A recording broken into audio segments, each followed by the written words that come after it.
The Adventure of the Speckled Band. On glancing over my notes of the 70-odd cases in which I have during the last 8 years studied the methods of my friend Sherlock Holmes, I find many tragic, some comic, a large number merely strange, but none commonplace.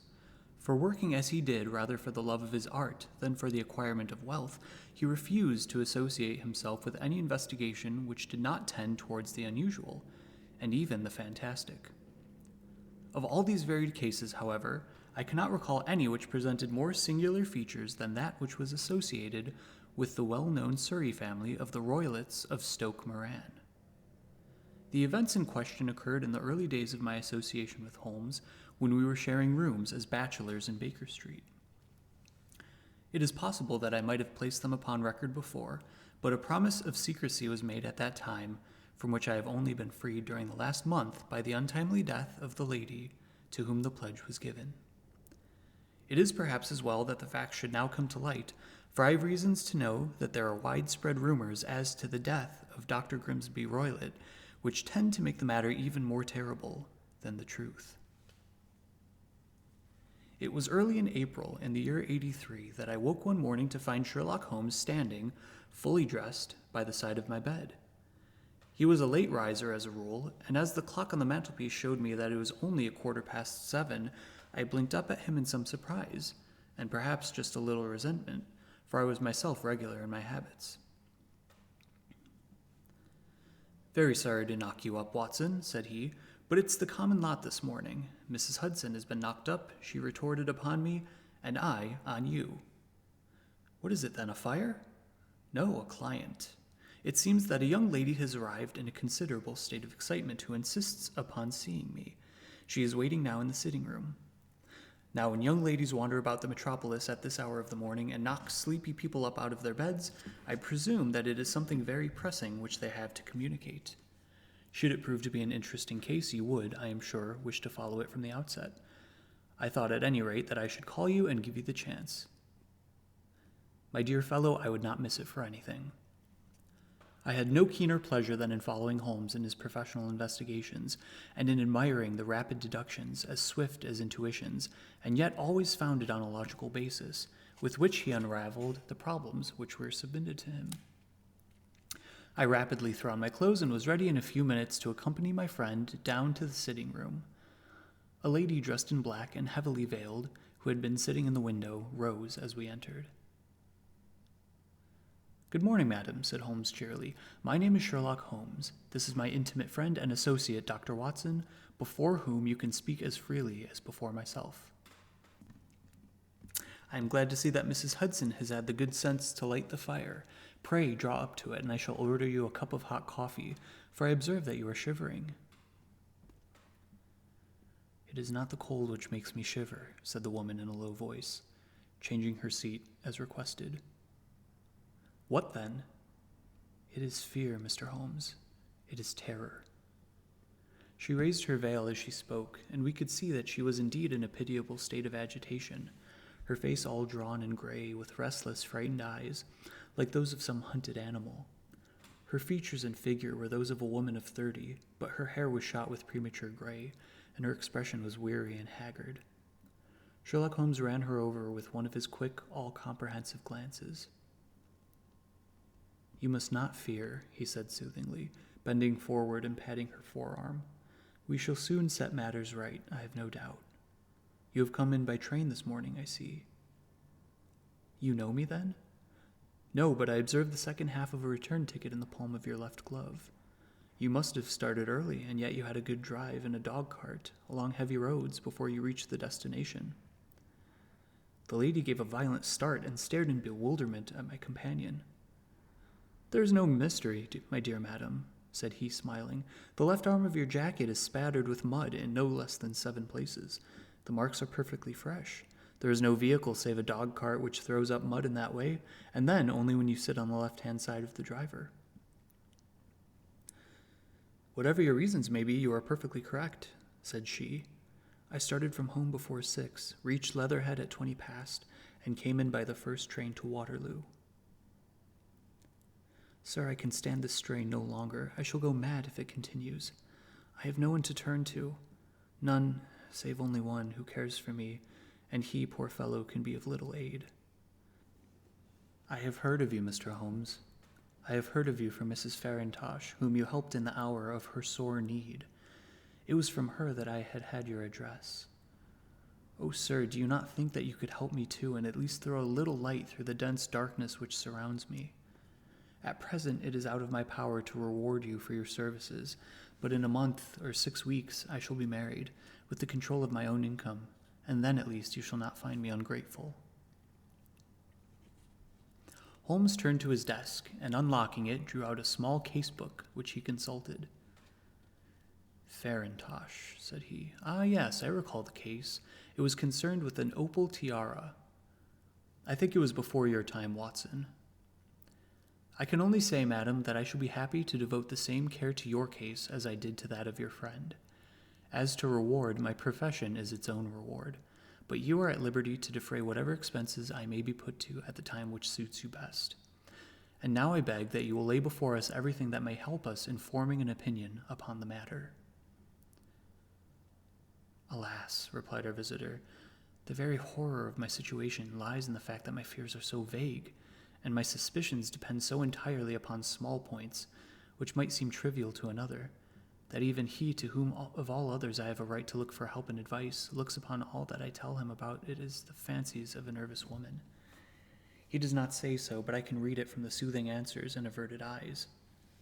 But I have heard, Mr. Holmes, that you can see deeply into the manifold wickedness of the human heart. You may advise me how to walk amid the dangers which encompass me. I am all attention, madam.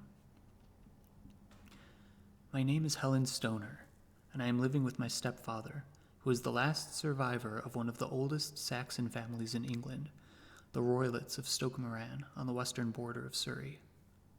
Holmes nodded his head. The name is familiar to me, said he. The family was at one time among the richest in England, and the estates extended over the borders into Berkshire in the north, and Hampshire in the west. In the last century, however, 4 successive heirs were of a dissolute and wasteful disposition, and the family ruin was eventually completed by a gambler in the days of the Regency. Nothing was left save a few acres of ground and the 200-year-old house, which is itself crushed under a heavy mortgage. The last squire dragged out his existence there, living the horrible life of an aristocratic pauper, but his only son, my stepfather, seeing that he must adapt himself to the new conditions, obtained an advance from a relative, which enabled him to take a medical degree and went out to Calcutta, where by his professional skill and his force of character he established a large practice. In a fit of anger, however, caused by some robberies which had been perpetrated in the house, he beat his native butler to death and narrowly escaped a capital sentence. As it was, he suffered a long term of imprisonment and afterwards returned to England a morose and disappointed man. When Dr. Roylott was in India, he married my mother, Mrs. Stoner, the young widow of Major General Stoner of the Bengal Artillery. My sister Julia and I were twins, and we were only 2 years old at the time of my mother's remarriage. She had a considerable sum of money, not less than £1,000 a year, and this she bequeathed to Dr. Roylott entirely while we resided to him, with a provision that a certain annual sum should be allowed to each of us in the event of our marriage. Shortly after our return to England, my mother died. She was killed 8 years ago in a railway accident near Crewe. Dr. Roylott then abandoned his attempts to establish himself in practice in London and took us to live with him in the old ancestral house at Stoke Moran. The money which my mother had left was enough for all our wants, and there seemed to be no obstacle to our happiness. But a terrible change came over our stepfather about this time. Instead of making friends and exchanging visits with our neighbors, who had at first been overjoyed to see a Roylott of Stoke Moran back in the old family seat, he shut himself up in his house and seldom came out save to indulge in ferocious quarrels with whoever might cross his path. Violence of temper approaching to mania has been hereditary in the men of the family, and in my stepfather's case it had, I believe, been intensified by his long residence in the tropics. A series of disgraceful brawls took place, 2 of which ended in the police court, until at last he became the terror of the village, and the folks would fly at his approach, for he is a man of immense strength and absolutely uncontrollable in his anger. Last week he hurtled the local blacksmith over a parapet into a stream, and it was only by paying over all the money which I could gather together that I was able to avert another public exposure. He had no friends at all save the wandering gypsies, and he would give these vagabonds leave to encamp upon the few acres of bramble-covered land which represent the family estate, and would accept in return the hospitality of their tents, wandering away with them sometimes for weeks on end. He has a passion also for Indian animals, which are sent over to him by a correspondent, and he has at this moment a cheetah and a baboon, which wander freely over his grounds and are feared by the villagers almost as much as their master. You can imagine from what I say that my poor sister Julia and I had no great pleasure in our lives. No servant would stay with us, and for a long time we did all the work of the house. She was but 30 at the time of her death, and yet her hair had already begun to whiten, even as mine has. Your sister is dead, then? She died just 2 years ago, and it is of her death that I wish to speak to you. You can understand that living the life which I have described, we were little likely to see anyone of our own age and position. We had, however, an aunt, my mother's maiden sister, Miss Honoria Westphale, who lives near Harrow, and we were occasionally allowed to pay short visits at this lady's house. Julia went there at Christmas 2 years ago, and met there a half-pay major of Marines, to whom she became engaged. My stepfather learned of the engagement when my sister returned, and offered no objection to the marriage. But within a fortnight of the day which had been fixed for the wedding, the terrible event occurred which has deprived me of my only companion. Sherlock Holmes had been leaning back in his chair with his eyes closed and his head sunk in a cushion, but he half opened his lids now and glanced across at his visitor. "Pray be precise as to the details," he said. "It is easy for me to be so, for every event of that dreadful time is seared into my memory. The manor house is, as I have already said, very old, and only one wing is now inhabited. The bedrooms in this wing are on the ground floor, the sitting rooms being in the central block of the buildings. Of these bedrooms, the first is Dr. Roylett's, the second my sister's, and the third my own. There is no communication between them, but they all open out into the same corridor. Do I make myself plain?" "Perfectly so." The windows of the 3 rooms open out upon the lawn. That fatal night, Dr. Roylett had gone to his room early, though we knew that he had not retired to rest, for my sister was troubled by the smell of the strong Indian cigars which it was his custom to smoke. She left her room and came into mine, where she sat for some time chatting about her approaching wedding. At 11 o'clock she rose to leave me, but she paused at the door and looked back. "Tell me, Helen," said she, "have you ever heard anyone whistle in the dead of night?" "Never," said I. "I suppose that you could not possibly whistle yourself in your sleep." "Certainly not, but why?" "Because during the last few nights I have always, about 3 in the morning, heard a low, clear whistle. I am a light sleeper, and it has awakened me. I cannot tell where it came from. Perhaps from the next room, perhaps from the lawn. I thought that I would just ask you whether you had heard it." "No, I have not. It must be those wretched gypsies in the plantation." "Very likely. And yet, if it were on the lawn, I wonder that you did not hear it also." But I sleep more heavily than you." "Well, it is of no great consequence at any rate." She smiled back at me, closed my door, and a few moments later I heard her key turn in the lock. "Indeed," said Holmes. "Was it your custom always to lock yourselves in at night?" "Always. And why?" "I think that I mentioned to you that the doctor kept a cheetah and a baboon. We had no feeling of security unless our doors were locked." "Quite so. Pray proceed with your statement." "I could not sleep that night. A vague feeling of impending misfortune impressed me. My sister and I, you will recollect, were twins, and you know how subtle are the links which bind 2 souls which are so closely allied. It was a wild night.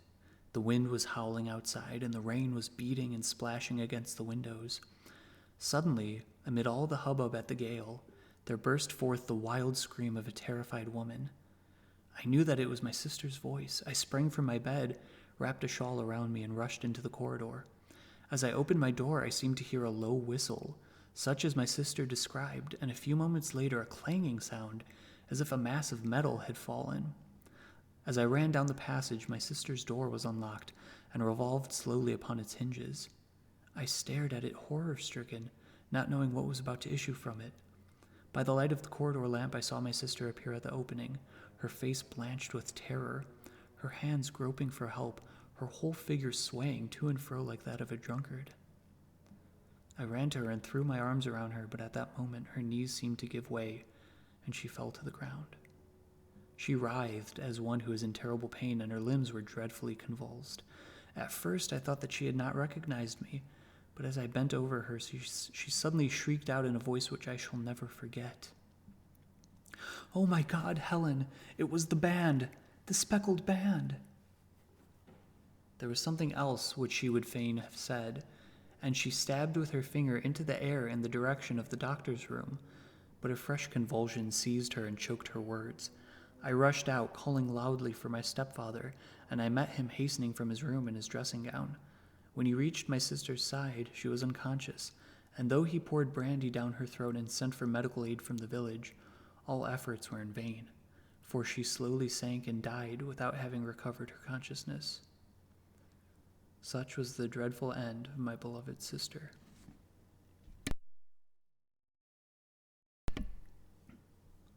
"One moment," said Holmes. "Are you sure about this whistle and metallic sound? Could you swear to it?" That was what the coroner asked me at the inquiry. It is my strong impression that I heard it, and yet among the crash of the gale and the creaking of an old house, I may possibly have been deceived. "Was your sister dressed?" "No, she was in her nightdress. In her right hand was found the charred stump of a match, and in her left a matchbox, showing that she had struck a light and looked about her when the alarm took place. That is important. And what conclusions did the coroner come to?" He had investigated the case with great care, for Dr. Roylett's conduct had long been notorious in the county, but he was unable to find any satisfactory cause of death. My evidence showed that the door had been fastened upon the inner side, and the windows were blocked by old-fashioned shutters with broad iron bars, which were secured every night.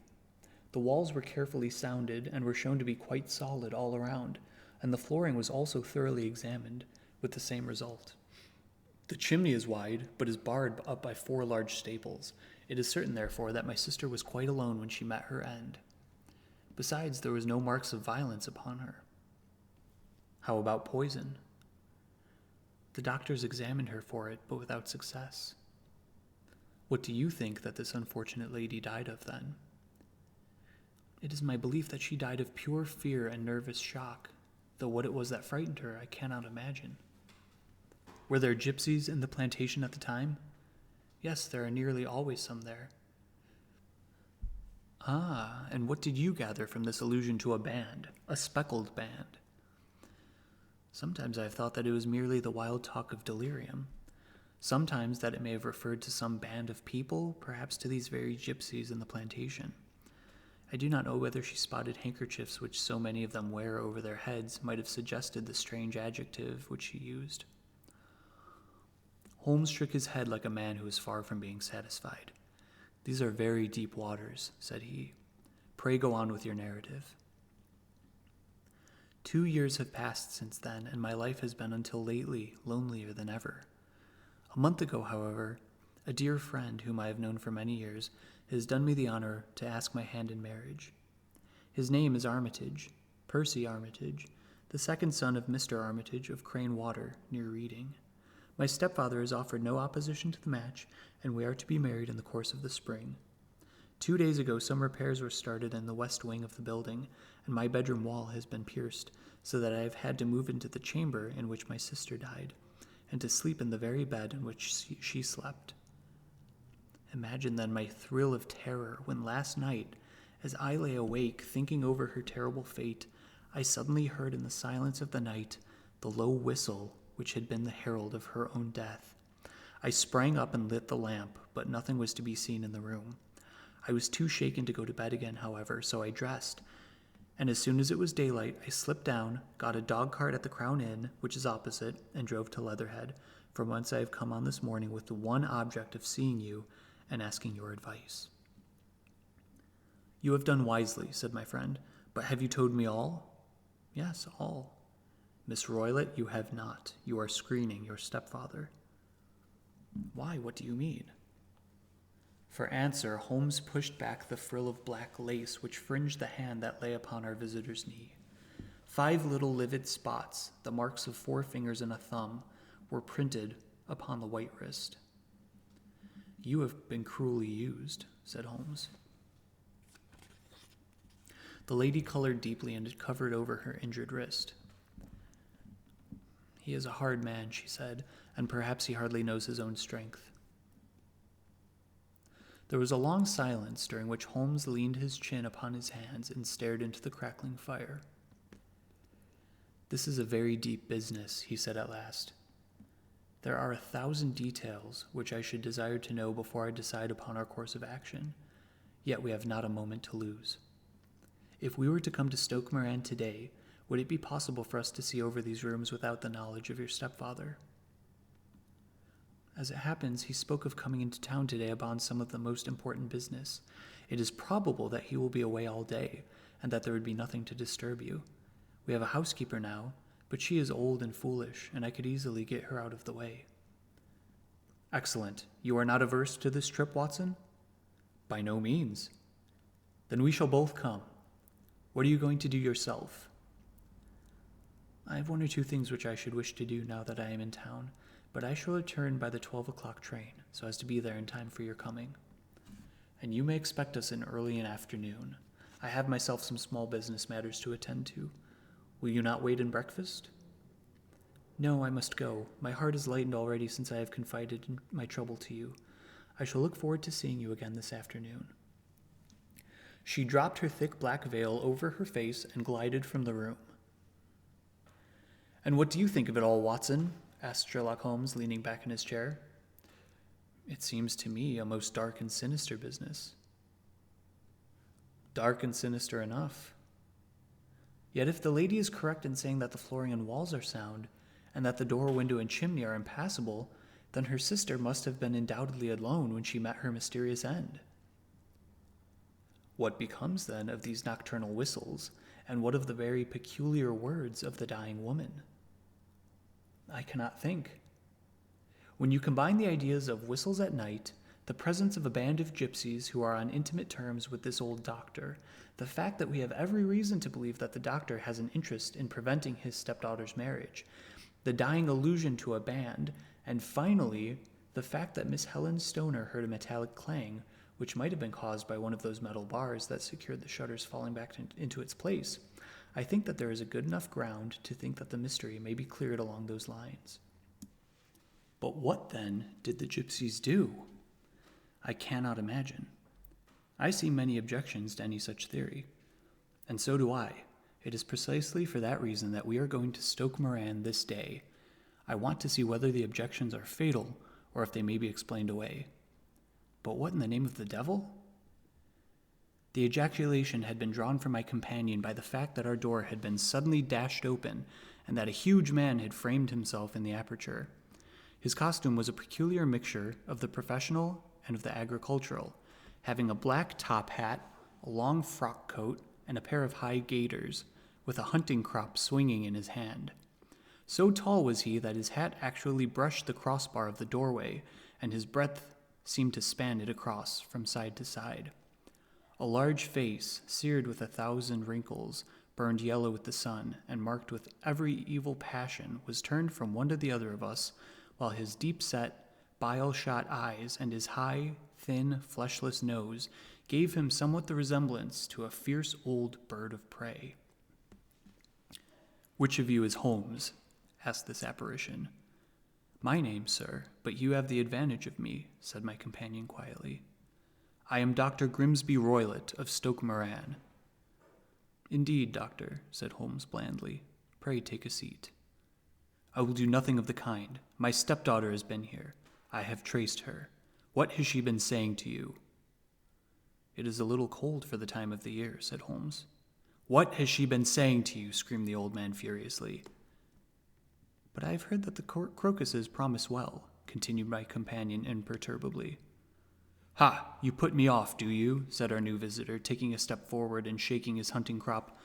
"I know you, you scoundrel. I have heard of you before. You are Holmes the meddler." My friend smiled. "Holmes the busybody." His smile broadened. "Holmes, the Scotland Yard Jack in office." Holmes chuckled heartily. "Your conversation is most entertaining," said he. "When you go out, close the door, for there is a decided draught." "I will go when I have had my say. Don't you dare to meddle with my affairs. I know that Miss Stoner has been here. I traced her. I am a dangerous man to fall foul of. See here." He stepped swiftly forward, seized the poker, and bent it into a curve with his huge brown hands.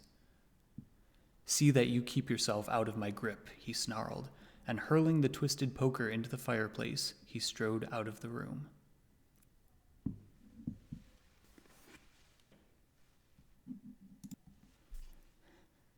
"He seems a very amiable person," said Holmes, laughing.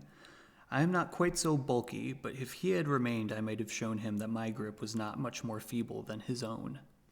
As he spoke, he picked up the steel poker and, with a sudden effort, straightened it out again. Fancy his having the insolence to confound me with the official detective force. This incident gives zest to our investigation, however, and I only trust that our little friend will not suffer from her imprudence in allowing this brute to trace her. And now, Watson, we shall order breakfast, and afterwards I shall walk down to Doctor's Commons, where I hope to get some data which may help us in this matter. It was nearly 1 o'clock when Sherlock Holmes returned from his excursion. He held in his hand a sheet of blue paper scrawled over with notes and figures. "I have seen the will of the deceased wife," said he. "To determine its exact meaning, I have been obliged to work out the present prices of the investments with which it is concerned. The total income, which at the time of the wife's death was little short of £1,100, is now, through the fall in agricultural prices, not more than £750. Each daughter can claim an income of £250 in case of marriage. It is evident, therefore, that if both girls had married, this beauty would have had a mere pittance, while even one of them would cripple him to a very serious extent. My morning's work has not been wasted, since it is proved that he has the very strongest motives for standing in the way of anything of the sort. And now, Watson, it is too serious for dawdling, especially as the old man is aware that we are interested in his affairs. So if you are ready, we shall call a cab and drive to Waterloo. I should be very much obliged if you would slip your revolver into your pocket." And Ellie's number 2 is an excellent argument with gentlemen who can twist steel pokers into knots. That and a toothbrush are, I think, all that we need. At Waterloo, we were fortunate in catching a train for Leatherhead, where we hired a trap at the station inn and drove for 4 or 5 miles through the lovely Surrey lanes. It was a perfect day, with a bright sun and a few fleecy clouds in the heavens.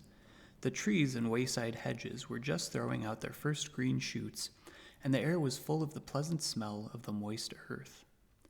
To me, at least, there was a strange contrast between the sweet promise of the spring and this sinister quest upon which we were engaged.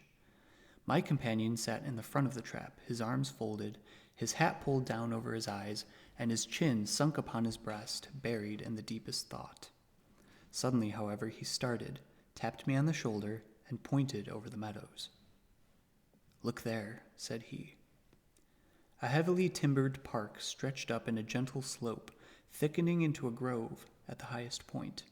From amid the branches there jutted out the gray gables and high-roofed tree of a very old mansion. "Stoke Moran?" said he.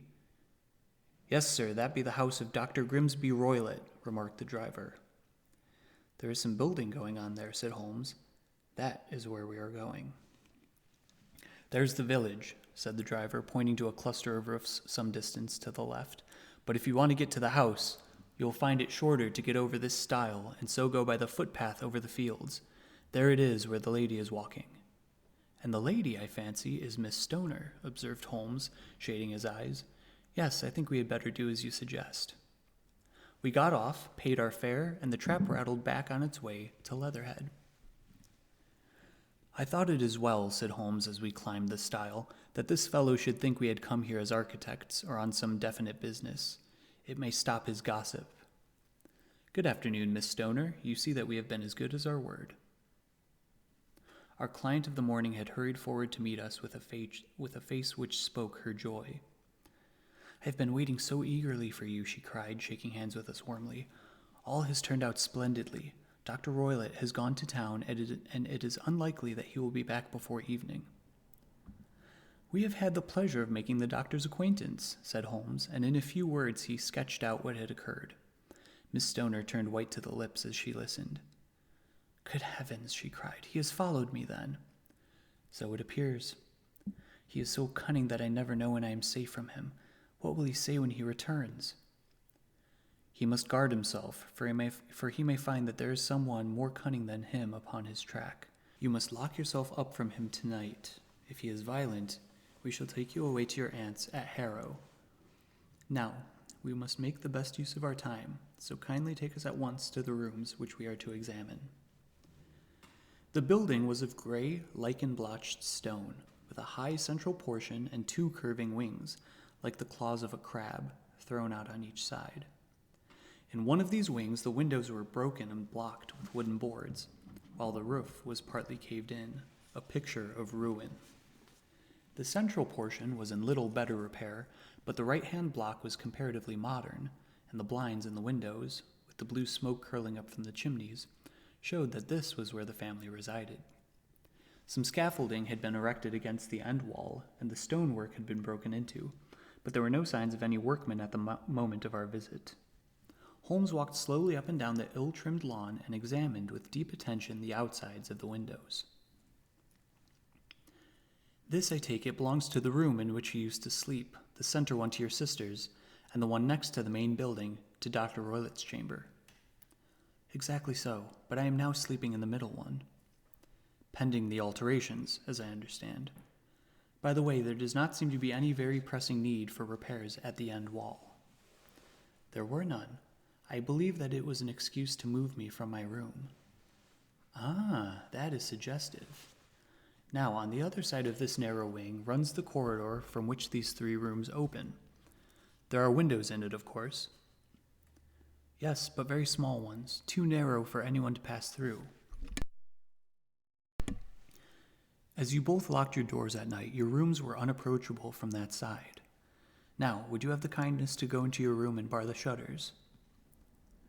Miss Stoner did so, and Holmes, after a careful examination through the open window, endeavored in every way to force the shutter open, but without success.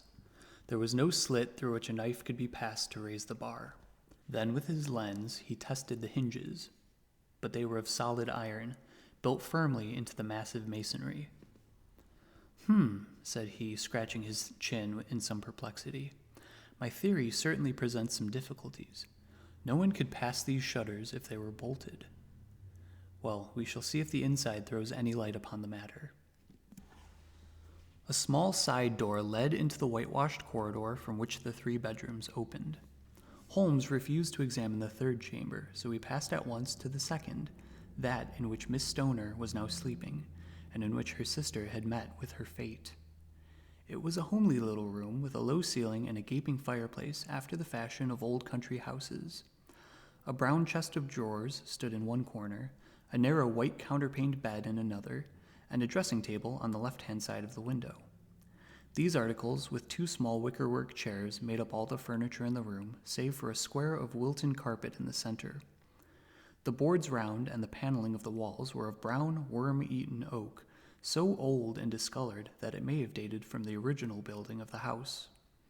Holmes drew one of the chairs into a corner and sat silent, while his eyes traveled round and up and down, taking in every detail of the apartment. "Where does that bell communicate with?" he asked at last, pointing to a thick bell rope which hung down beside the bed, the tassel actually lying upon the pillow. It goes to the housekeeper's room. It looks newer than the other things. Yes, it was only put there a couple of years ago. Your sister asked for it, I suppose? No, I never heard of her using it. We used always to get what we wanted for ourselves. Indeed, it seemed unnecessary to put so nice a bell pull there. You will excuse me for a few minutes while I satisfy myself as to this floor. He threw himself down upon his face with his lens in his hand and crawled swiftly backward and forward, examining minutely the cracks between the boards. Then he did the same with the woodwork with which the chamber was paneled. Finally, he walked over to the bed and spent some time in staring at it and in running his eye up and down the wall. Finally, he took the bell rope in his hand and gave it a brisk tug. "Why, it's a dummy," said he. "Won't it ring?" "No, it is not even attached to a wire. This is very interesting. You can see now that it is fastened to a hook just above where the little opening for the ventilator is." "How very absurd! I never noticed that before." "Very strange," muttered Holmes, pulling at the rope. "There are one or two very singular points about this room. For example, what a fool a builder must be to open a ventilator into another room, when with the same trouble he might have communicated with the outside air." "That is also quite modern," said the lady. "Done about the same time as the bell rope?" remarked Holmes. "Yes, there were several little changes carried out about that time. They seem to have been of a most interesting character, dummy bell ropes and ventilators which do not ventilate. With your permission, Miss Stoner, we shall now carry our researches into the inner apartment." Dr. Grimsby Roylett's chamber was larger than that of his stepdaughter, but was as plainly furnished. A camp bed, a small wooden shelf full of books, mostly of a technical character, an armchair beside the bed, a plain wooden chair against the wall, a round table, and a large iron safe were the principal things which met the eye. Holmes walked slowly round and examined each and all of them with the keenest interest. "What's in here?" he asked, tapping the safe. "My stepfather's business papers." "Oh, you have seen inside, then?" "Only once, some years ago. I remember that it was full of papers." "There isn't a cat in it, for example?" "No, what a strange idea." "Well, look at this." He took up a small saucer of milk which stood on the top of it. "No, we don't keep a cat, but there is a cheetah and a baboon." "Ah, yes, of course. Well, a cheetah is just a big cat, and yet a saucer of milk does not go very far in satisfying its wants, I dare say. There is one point which I should wish to determine." He squatted down in front of the wooden chair and examined the seat of it with the greatest attention. "Thank you, that is quite settled," said he, rising and putting his lens into his pocket. "Hello, here is something interesting." The object which had caught his eye was a small dog lash, hung on one corner of the bed. The lash, however, was curled upon itself and tied so as to make a loop of whipcord. "What do you make of that, Watson?" "Well, it's a common enough lash, but I don't know why it should be tied." "That is not quite so common, is it? Ah, me, it's a wicked world, and when a clever man turns his brains to crime, it is the worst of all. I think that I have seen enough now, Miss Stoner, and with your permission we shall walk out upon the lawn." I have never seen my friend's face so grim or his brow so dark as it was when we turned from the scene of this investigation. We had walked several times up and down the lawn, neither Miss Stoner nor myself liking to break in upon his thoughts before he roused himself from his reverie. "It is very essential, Miss Stoner," said he, "that you should absolutely follow my advice in every respect." "I shall most certainly do so. The matter is too serious for any hesitation. Your life may depend upon your compliance. I assure you that I am in your hands. In the first place, both my friend and I must spend the night in your room." Both Miss Stoner and I gazed at him in astonishment. "Yes, it must be so. Let me explain. I believe that is the village inn over there?" "Yes, that is the Crown." "Very good. Your windows would be visible from there?" "Certainly." "You must confine yourself to your room on pretense of a headache when your stepfather comes back. Then, when you hear him retire for the night, you must open the shutters of your window, Undo the hasp, put your lamp there as a signal to us, and then withdraw quietly with everything which you are likely to want into the room which you used to occupy. I have no doubt that in spite of the repairs you could manage there for one night. Oh yes, easily. The rest you will leave in our hands. But what will you do? We shall spend the night in your room, and we shall investigate the cause of this noise which has disturbed you. I believe, Mr. Holmes, that you have already made up your mind, said Miss Stoner, laying her hand upon my companion's sleeve. Perhaps I have. Then for pity's sake, tell me what was the cause of my sister's death. I should prefer to have clearer proofs before I speak. You can at least tell me whether my own thought is correct, and if she died from some sudden fright. No, I do not think so. I think that there was probably some more tangible cause, and now, Miss Stoner, we must leave you, for if Dr. Roylott returned and saw us, our journey would be in vain. Goodbye, and be brave, for if you will do what I have told you, you may rest assured that we shall soon drive away the dangers that threaten you. Sherlock Holmes and I had no difficulty in engaging a bedroom and sitting room at the Crown Inn. They were on the upper floor, and from our window we could command a view of the avenue gate and of the inhabited wing of Stoke Moran Manor House. At dusk we saw Dr. Grimsby Roylott drive past, his huge form looming up beside the little figure of the lad who drove him. The boy had some slight difficulty in undoing the heavy iron gates, and we heard the hoarse roar of the doctor's voice and saw the fury with which he shook his clenched fists at him. The trap drove on, and a few minutes later we saw a sudden light spring up among the trees as the lamp was lit in one of the sitting rooms. Do you know, Watson, said Holmes as we sat together in the gathering darkness, I have really some scruples as to taking you tonight. There's a distinct element of danger. Can I be of assistance? Your presence might be invaluable. Then I shall certainly come. It is very kind of you. You speak of danger. You have evidently seen more in these rooms than was visible to me.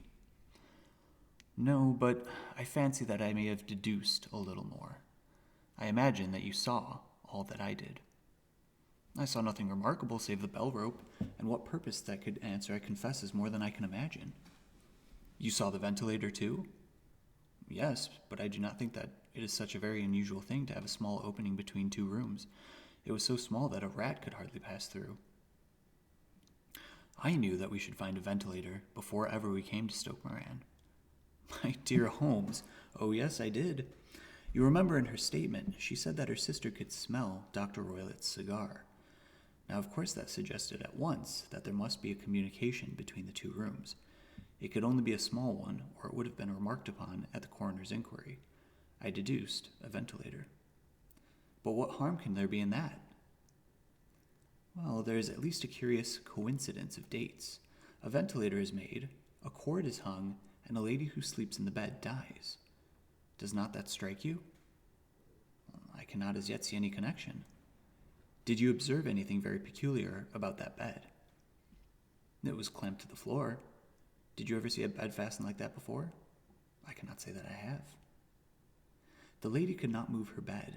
It must always be in the same relative position to the ventilator and to the rope, or so we may call it, since it was clearly never meant for a bell pull. Holmes, I cried, I seem to see dimly what you are hinting at. We are only just in time to prevent some subtle and horrible crime. Subtle enough and horrible enough. When a doctor does do wrong, he is the first of criminals. He has nerve and he has knowledge. Palmer and Pritchard were among the heads of their profession. This man strikes even deeper, but I think, Watson, that we shall be able to strike deeper still.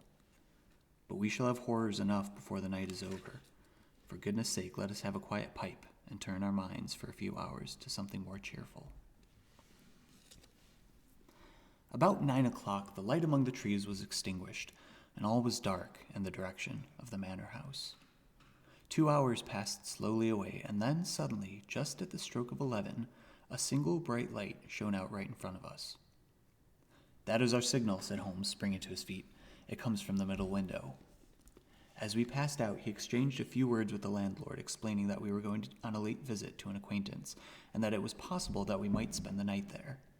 A moment later, we were out on the dark road, a chill wind blowing in our faces, and one yellow light twinkling in front of us through the gloom to guide us on our somber errand.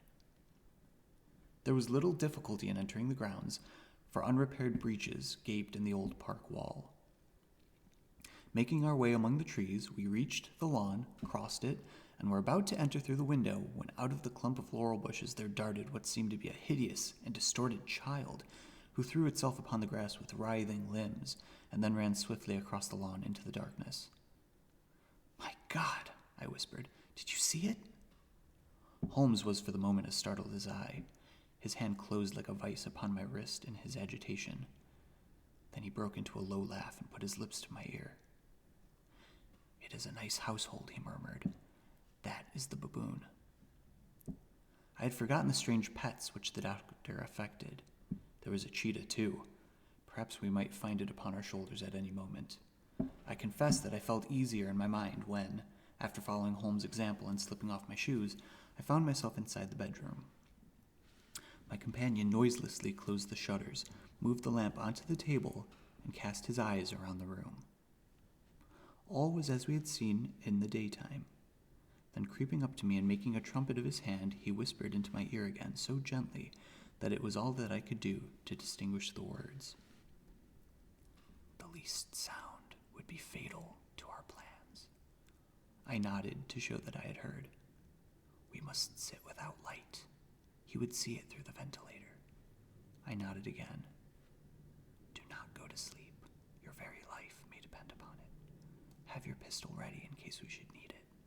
I will sit on the side of the bed, and you in that chair."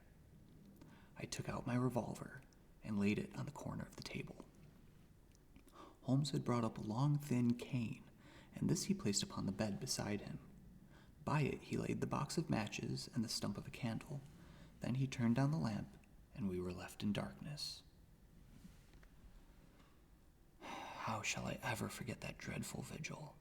I could not hear a sound, not even the drawing of a breath, and yet I knew that my companion sat open-eyed within a few feet of me in the same state of nervous tension in which I was myself.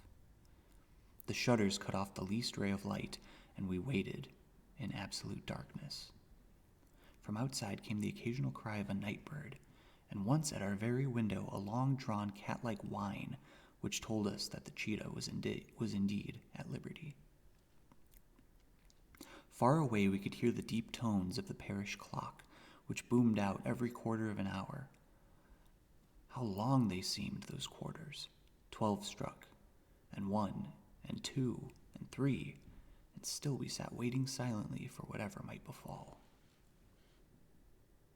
Suddenly there was the momentary gleam of a light up in the direction of the ventilator, which vanished immediately, but was succeeded by a strong smell of burning oil and heated metal. Someone in the next room had lit a dark lantern. I heard a gentle sound of movement, and then all was silent once more, though the smell grew stronger.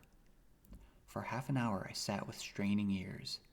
Then suddenly another sound became audible, a very gentle, soothing sound, like that of a small jet of steam escaping continually from a kettle.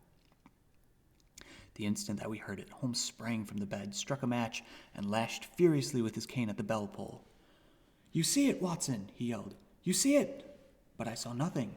At the moment when Holmes struck the light, I heard a low, clear whistle, but the sudden glare flashing into my weary eyes made it impossible for me to tell what it was at which my friend lashed so savagely. I could, however, see that his face was deadly pale and filled with horror and loathing. He ceased to strike and was gazing up at the ventilator when suddenly there broke from the silence of the night the most horrible cry to which I have ever listened. It swelled up louder and louder, a hoarse yell of pain and fear and anger, all mingled in the one dreadful shriek. They say that away down in the village, and even in the distant parsonage, that cry raised the sleepers from their beds. It struck cold to our hearts, and I stood gazing at Holmes and he at me, until the last echoes of it had died away into the silence from which it rose. "What can it mean?" I gasped.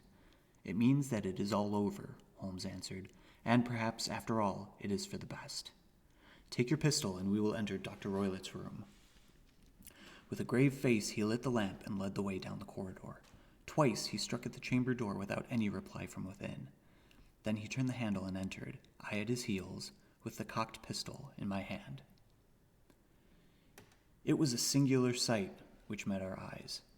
On the table stood a dark lantern with the shutter half open, throwing a brilliant beam of light upon the iron safe, the door of which was ajar.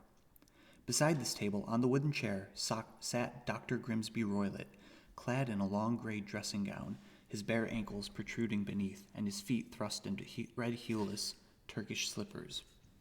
Across his lap lay the short stock with the long lash, which we had noticed during the day. His chin was cocked upward, and his eyes were fixed in a dreadful, rigid stare at the corner of the ceiling. Round his brow he had a peculiar yellow band with brownish speckles, which seemed to be bound tightly round his head. As we entered, we made neither sound nor motion. "The band, the speckled band," whispered Holmes.